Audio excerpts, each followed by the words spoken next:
वर्ग दसम के हिंदी जो है उसमें पहला चैप्टर है श्रम विभाजन और जाति प्रथा से हम सब्जेक्टिव प्रश्नों को लेकर आए हैं, जिसमें जो प्रश्न है परीक्षा की दृष्टि से बहुत महत्वपूर्ण हैं और इसमें 2 से लेकर 5 नंबर तक का प्रश्न पूछा जाता है।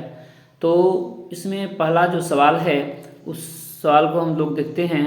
तो पहला सवाल दिया है कि लेखक किस विडंबना की बात करते हैं और विडंबना का स्वरूप क्या है। देखिए यहाँ प्रश्न दिया गया है कि लेखक किस विडंबना की बात करते हैं और विडंबना का स्वरूप क्या हो। देखिए लेखक जो है जातिवाद जैसे विडंबना की बात करता है और उसमें कहता है कि जातिवाद के लिए एक विश्लेषण किया है कि उनकी दृष्टि में जातिवाद समाज के माथे पर एक कलंक है और जिसे समाज घटाना नहीं चाहता है। जातिवाद विभिन्न बुराइयों एवं पिछड़ापन का कारण है, फिर भी समाज के कुछ धार्मिक लोग इसे अपनी पेशा बना लिए हैं। लेखक इसी विडंबना की बात करता है जो कि भीमराव अंबेडकर द्वारा यह रचित पाठ है, श्रम विभाजन और जाति प्रथा। इस पाठ का हिंदी जो रूपांतरण किया है ललई सिंह यादव ने। दूसरा प्रश्न है कि जातिवाद के पोषक उनके पक्ष में क्या तर्क देते हैं। तो जातिवाद के जो पोषक हैं उसके पक्ष में यही तर्क देते हैं, यही कहते हैं, क्या कहते हैं कि कर्म के अनुसार जाति का विभाजन हुआ है। उनका मानना है कि जाति के आधार पर काम का बंटवारा होना चाहिए, परंतु यह तर्क विकास में और बाधक बन जाता है। ठीक है, जातिवाद के पोषक उनके पक्ष में यही कहते हैं कि कर्म के अनुसार जाति का विभाजन हुआ है। उनका मानना है कि जाति के आधार पर काम का बंटवारा होना चाहिए, परंतु यह तर्क विकास में बाधक होता है जाति के आधार पर। ठीक है, तो हमारा अगला प्रश्न है कि जातिवाद के पक्ष में दिए गए तर्कों का लेखक जो है कि प्रमुख आपत्तियां क्या है। देखिए लेखक नए जातिवाद के पक्ष में आए तो आपत्ति और बेबुनियाद बताया है। कहता है कि यह जातिवाद जो है बेबुनियाद है। उनका कहना है कि यह जातिवाद के आधार पर कार्यों का बंटवारा हो तो इस कार्य की कुशलता कम होती है जातिवाद के आधार पर और लोगों को उबल महसूस होती है जाति के आधार पर काम करने में। ऐसी स्थिति में किसी भी समाज का कल्याण नहीं हो सकता। अगला प्रश्न है चौथा, जाति भारतीय समाज में श्रम विभाजन का स्वाभाविक रूप क्यों नहीं कही जा सकती। भारतीय समाज में स्वाभाविक रूप क्यों नहीं कही जा सकती।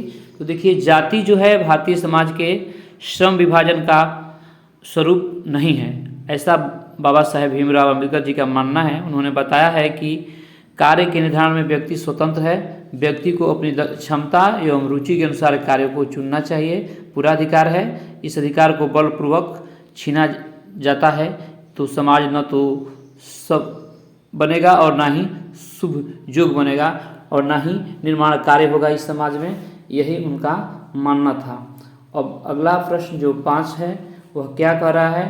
कह रहा है कि जाति जो प्रथा में बेरोजगारी का एक प्रमुख और प्रत्यक्ष कारण कैसे बनी हुई है। जाति प्रथा भारत में बेरोजगारी का प्रमुख और प्रत्यक्ष कारण कैसे बनी हुई है। तो जाति प्रथा देश की प्रगति में रोड़ा है। जाति प्रथा जो है देश की प्रगति में रोड़ा है। समाज में विभिन्न विसंगतियां आती है जो इस प्रकार के समस्याओं को जन्म देती है। समाज अनैतिकता की ओर उन्मुख होता है तथा प्रगति बाधित हो जाती है, जिसमें बेरोजगारी की समस्या उत्पन्न होती है जो एक प्रत्यक्ष और कारण बनी हुई है बेरोजगारी। अब छठवां प्रश्न क्या कह रहा है कि लेखक आज के उद्योग में गरीबी उत्पीड़न को सबसे बड़ी समस्या किसे मानता है और क्यों मानता है। देखो लेखक आज उद्योग में गरीबी और उत्पीड़न की सबसे बड़ी समस्या जाति प्रथा को मानता है, क्योंकि यह मनुष्य के स्वाभाविक रुचि और आत्मशक्ति को दबा कर रखता है। जाति प्रथा उन्हें अस्वाभाविक निर्णय लेने का निष्क्रिय बना देता है। ठीक है, तो 7वां सवाल है कि लेखक ने किन किन पहलुओं से जाति प्रथा को हानिकारक माना है। तो लेखक ने पाठ में निम्नलिखित पहलुओं से जाति प्रथा को हानिकारक माना है रूप में दिखाया है, जो इस प्रकार से जाति प्रथा पर आधारित श्रमिक विभाजन स्वाभाविक नहीं है, श्रमिकों में भेदभाव एवं उच्च नीच को जन्म देती है, जिससे समाज में एकता पर तथा श्रमिकों के कार्य की क्षमता पर भी हानिकारक प्रभाव पड़ता है। कभी कभी यूँ भी देखा जाता है कि व्यक्ति भूखे मरने की स्थिति आ जाती है, तो व्यक्ति के रुचि के आधार पर काम का बंटवारा नहीं होना यही माना जाता है हानिकारक। ठीक है, सच्चे लोकतंत्र की स्थापना के लिए लेखक ने किन 3 विशेषताओं को माना है। तो सच्चे लोकतंत्र की स्थापना के लिए लेखक ने समाज में स्वतंत्रता, समानता एवं भाईचारे की भावनाओं को आवश्यक माना है। और हमारा ये प्रश्न है कि सभ्य का विलोम शब्द क्या होता है? तो असभ्य होता है। स्वतंत्रता का परतंत्रता होता है। दोष का निर्दोष होता है। निश्चय का निश्चय होता है। रक्षा का सुरक्षा होता है, असुरक्षा होता है। अब देखिए पर्यायवाची शब्द लिखना है। दूषित का गंदा या खराब, ठीक है। पेशा का व्यापार, अवसर का मौका, सम्मान का इज्जत, श्रमिक का मजदूर, और अनुमति का आज्ञा, और परिवर्तन का बदलाव। धन्यवाद।